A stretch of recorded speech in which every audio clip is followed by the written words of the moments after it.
Testing, 1, 2, 3. That's good. I need to take a picture of it because I can't tell you how many times we tried different lines and I just go, ugh, until I fix the rest of it. I have Adam Drissel with me, who I understand has a new redaction of the Torah. And I want to find out a little bit of it for you because I get a lot of questions about what Bible should I get. Now, you're going to have an opportunity to probably get the finest one that you can possibly get for a little more than maybe a pair of shoes. Right? Yes. Of course, I'm going to redact this out. Okay. So, Adam, hold on a minute. Just, you know what you're doing right now. You're messing everything It's called up. epic fail. That's exactly why they came up. We're going to edit this epic fail out. Sure. So, Adam Drissel from Cary? No. From- Wake Forest. From Wake Forest, North Carolina. Tell us about your new redaction. What's the name of it? It is called the Comparative Language Bible. The initial intent was to provide studiers of the scriptures with three main languages in which the scriptures were transacted or written, that being Hebrew, Greek, and Latin, and the associated English translations to ease in study and reading. So, you've got the first 5 books. That's of the correct. Scripture. That's correct. All right. You've got Hebrew, Latin, Greek, couple English translations. Yes. What am I missing here?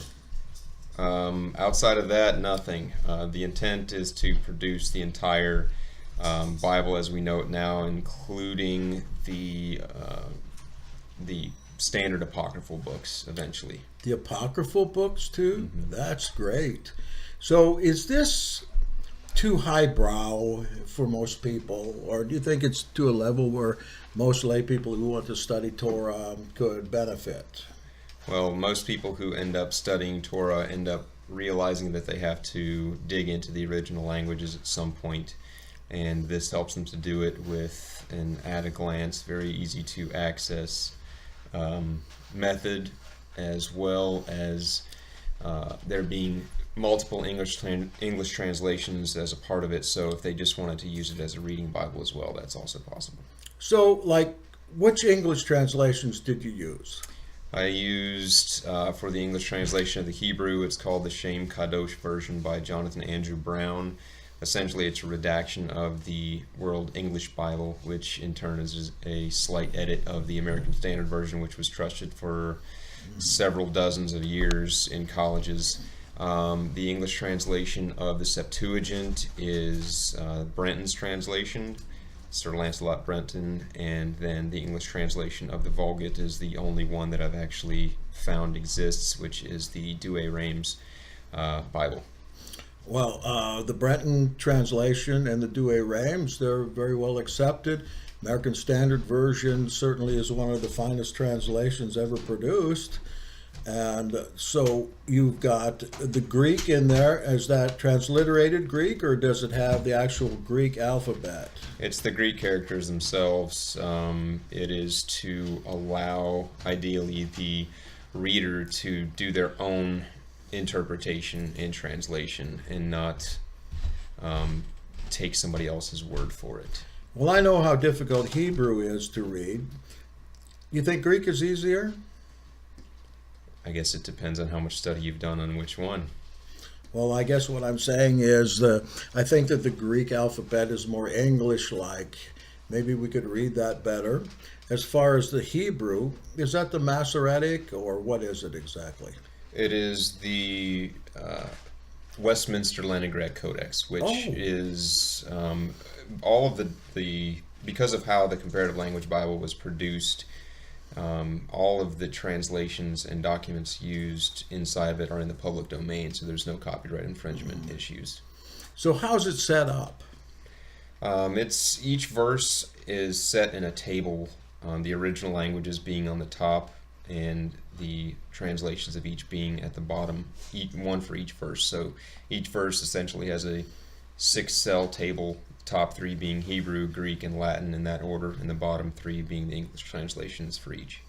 So you mean that you went through it verse by verse, 5 books, and you actually had to analyze each language and the English translation to put it in there to check it out.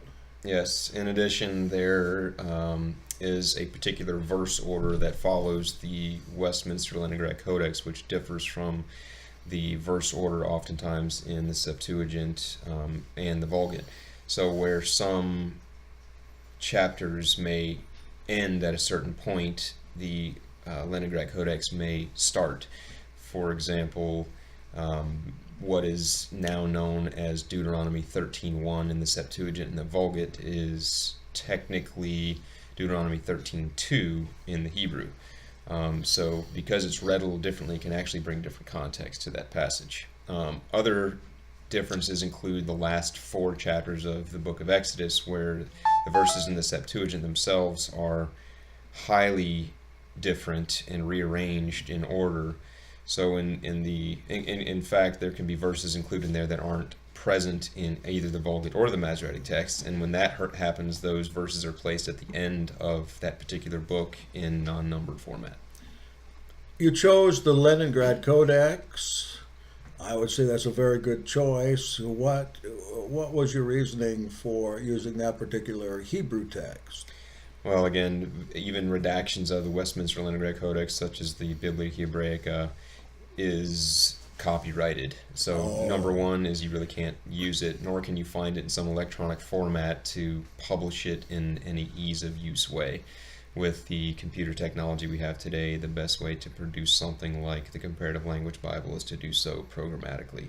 So one thing that you're doing then, by using public domain original languages, is you're making your version, which I can see right here is pretty massive, more affordable for people because they don't have to pay a surcharge for a translation that is owned or copyrighted by some big company, right? Right. In addition, if anyone doubts that the information that's contained in the documents themselves that are in here, the originals, they can find them anywhere they want to, online or in print form somewhere, and see that I have just merely taken what exists and put it into print form. So what is the Septuagint? The Septuagint is an ancient Greek translation of a much older version of Hebrew scriptures that was began to be compiled as early as 250 or a little earlier BCE, and that was started with the Torah and eventually evolved into the translation of the rest of the books of what we now know as the Old Testament. So look, if you're using a Greek original in your Comparative Language Bible, isn't that pretty pagan? No. No, that's what I've heard. Yeah. Anything that's in Greek is pagan. No, it's that would be like saying that anything it's in English is pagan because it derives from another language. In fact, one of the purest languages I've seen is Latin, and many things come from Latin. There's more literature written in Latin than many things you could study by.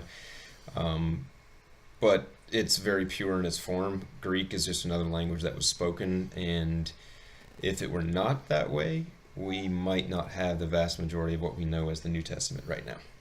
I understand that there is ancient annotation in regards to this Septuagint Greek version that would give us the idea that it might be even more literal or more accurate than many Hebrew versions that we have today. Is that the case? It's possible in certain instances. I'd say that my personal understanding is that there are likely multiple different recensions of the text that were maintained through different cultures.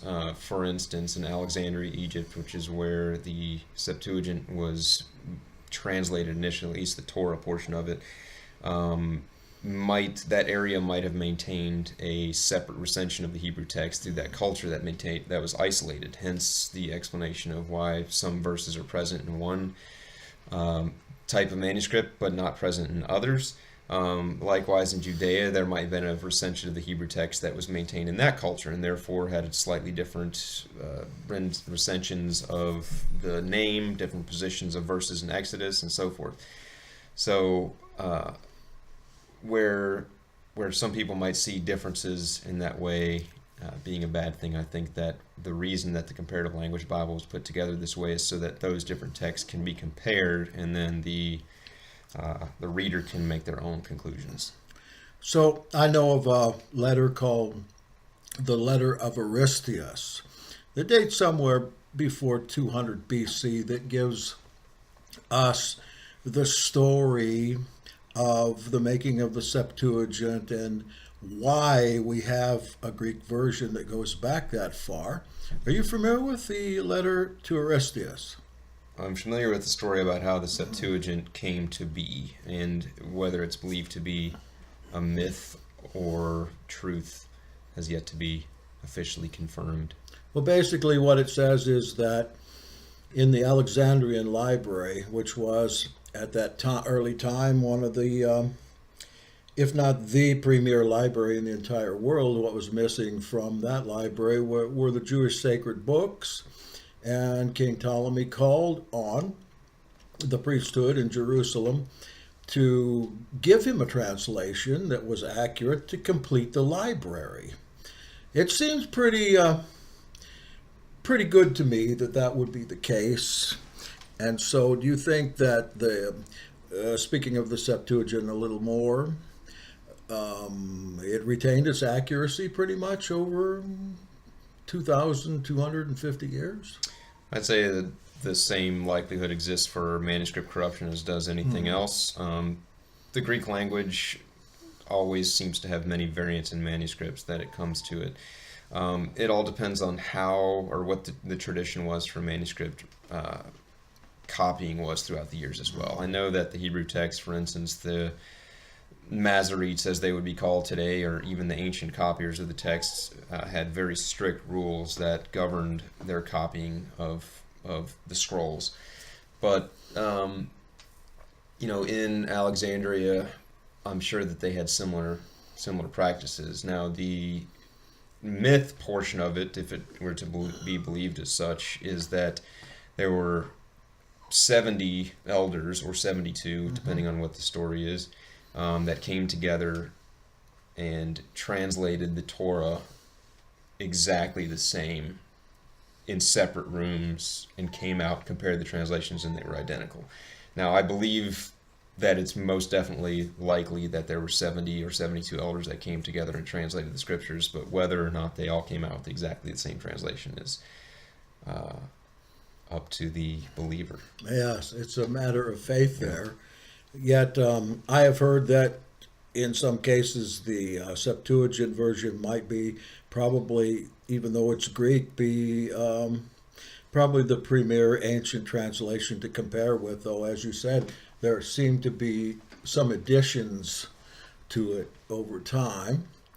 Okay, so we've got the Vulgate, and this translation, Douay Rheims, is that not Jerome, the Catholic scholar? Well, Douay Rheims is a Catholic-based translation, which personally, if I had any other option for that, I probably would have elected it if it were a legit translation. Unfortunately, and sadly, to be honest with you, there are no other English translations I have found of the Latin Vulgate. Now, interestingly enough, I believe Jerome, especially at the time in his life when he performed his translation of the Hebrew Scriptures, which is more compelling to me than even what he did in the New Testament. I mean, his initial commission was to retranslate or to correct the old Latin texts of the New Testament against the most accurate Greek texts that existed at that time and produce a new Latin translation,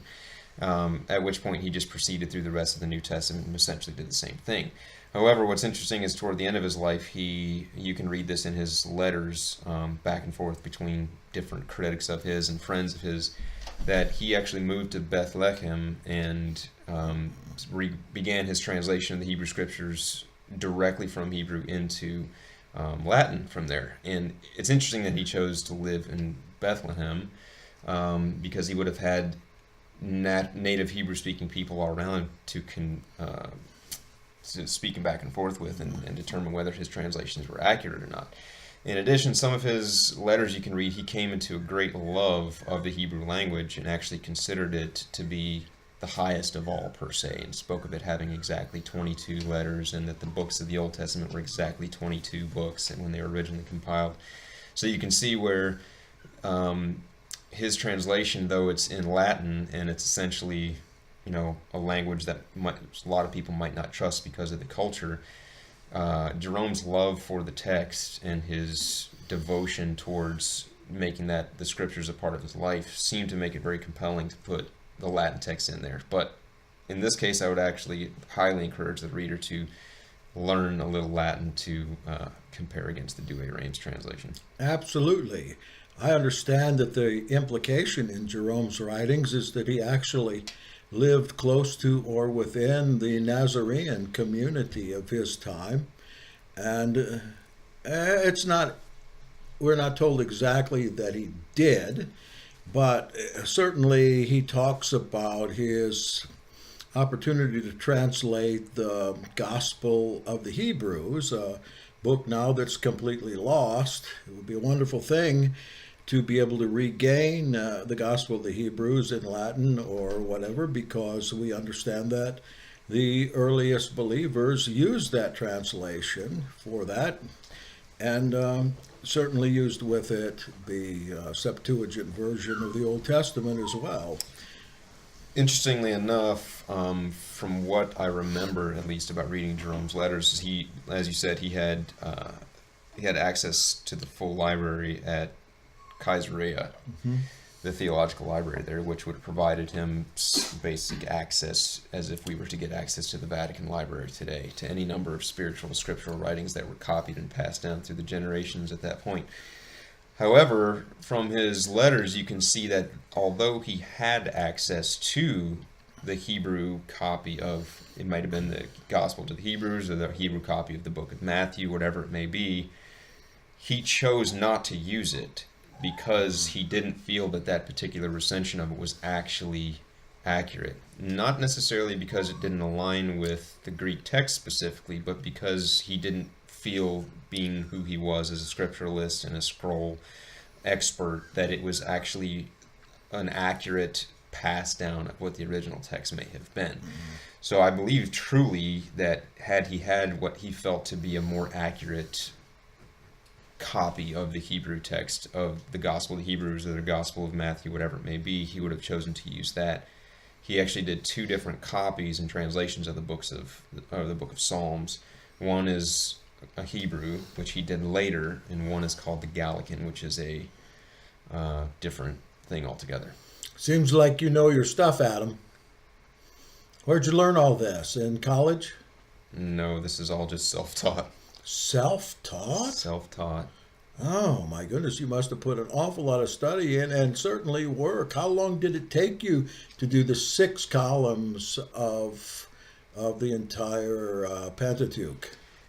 Well, as I said, it's all done programmatically. You'd be surprised what you can do with programming languages today. The most difficult part about the project as a whole is the editing, because you can't trust that one verse is identically lined up with the exact same verse number in the corresponding version, or you have to go through verse by verse and verify that it's actually the context that's remaining the same. So the goal, for instance, again referencing the last 4 chapters of the book of Exodus, wasn't to maintain the verse numbers we now have in the Septuagint with the verse numbers in the Masoretic text and the verse numbers in the Vulgate.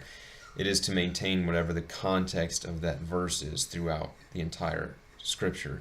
So if the context of the Masoretic text is speaking of the lampstand and where it's supposed to be positioned or how it's supposed to be fashioned, that same exact verse that may lie in Exodus 36 in the Masoretic text actually lies in Exodus 38 in the Septuagint. So that verse will be pulled from Exodus 38 and lined up in the same table column with the corresponding verse in the Masoretic text. So context lines up, not necessarily numbers. So primarily then what you did is you had the raw text, you wrote a program or two to put it all together, and it all came out in 6 columns, Hebrew, Greek, Latin, and the second line, English, English, English. That's right. Wow. Are you a computer genius? No. In fact, I am very inexperienced at one of the languages I use to do it. Learned just enough of it to produce the format that I wanted to use. How long is the book? How many pages approximately? The Torah itself looks to be over 1,100, but that's including some little bonuses I have at the back that include tables of sacrifices and offerings so people can understand the order that those things were done in, as well as other pieces of information. Any surprises? There are going to be editing problems that you're probably going to see that I missed. That may be a surprise, but if anyone finds them, they're more than welcome to reach out to me so that I can correct it. Any surprises that you found?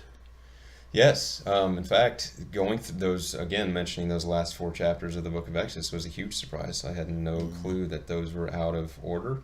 In addition, there are several instances where translations of where the passages or even specific words in the Septuagint are actually more accurate in the Latin Vulgate than they are in the Hebrew text. For instance, when in Genesis chapter 2, where it's speaking of what we most familiarly know as the Garden of Eden, in both the Greek and the Latin translations, the corresponding word for paradise is used. So it would seem that the Hebrew manuscript that Jerome had access to either used a word that would be more accurately translated as paradise, Not Ganidan. right? Or that that whoever he was speaking with to gain wisdom as to how something should be translated in context told him that the best way to translate this into Latin would be to use the word for paradise instead of traditional garden. Well, I've got a little testimony about this book, and that is that I knew when Adam was starting to put this together, and I ordered a couple of them immediately because I had a project coming up that they would work perfectly for, and I completed that project using the Comparative Language Bible, and it's great. It's on my desk, and I take it with me usually because I can read a little bit of those languages, and I can compare them and compare the English translations. And if I am wanting to read or teach the Torah, this is what I need to have. And you don't need to know the ancient languages. You can dabble in them a little bit and learn enough to be able to compare or do word studies on occasion, which I'm fixing to do here in a minute. But I find it to be a very valuable book, worth waiting on for sure. And I can't wait to see the future editions for the rest of the scriptures. Now, Adam, can anybody get one of these? Yes. Really? Yes. Anyone can get one. There are limited copies available currently because I've only gone through an initial run. But all monies that are collected go towards the funding of future printings or future editions. So, for instance, the New Testament will be produced one day with corresponding columns for the Greek New Testament, the Syriac New Testament, and again the Latin Vulgate carrying through. Well, as you mentioned, the appendixes are very valuable, and I've used those too. And like I said, if you're going to want to study Torah or teach Torah, this is not only a valuable but almost an exclusive text that you're going to need. And consider when you pay for one that it's going the money is going toward the next edition or the next section that Adam is going to put together. That is a pretty good buy because you're investing in something that you will be using. Because once you get this scripture, you're not going to be unhappy about your purchase. You're going to be quite happy. Now, if somebody would like to purchase one, and I know there's going to be many, can they get a hold of me and I get a hold of you? Yes. Or how would that work? The best way would be to do that, get a hold of you, you can get a hold of me, or there is if you have a Facebook account, there is a Facebook group called the Comparative Language Bible. You can send a message to that group and I will send you something, or you can even personal message me and I'll give you information about how you can get one. Great. Anything else you want to say? That's it. Mm-hmm. You want to tell any personal secrets? All right. Personal secrets. I prefer to have a beard. My wife doesn't like it. Oh, No. well, she would like it better if she would grow one. Thank you, Brother Adam. Thank you. I appreciate it very much. I learned a lot. Did you? Yes. That's an awesome interview, wasn't it? How you do your commercials, like, oh, I My, oh my. Sitting here in the company of greatness, and I don't even. I mean, that's crazy. He's great. Yeah. Me, I've been around a lot longer than he We has. don't know this. Do you want to see the video in the language? Oh my gosh. It's just And amazing. they're Like, professional. The Their whole Jackson. accent. yeah, you're a good interviewer. And I think I've seen this some, but Just it's open very hard to relate questions. that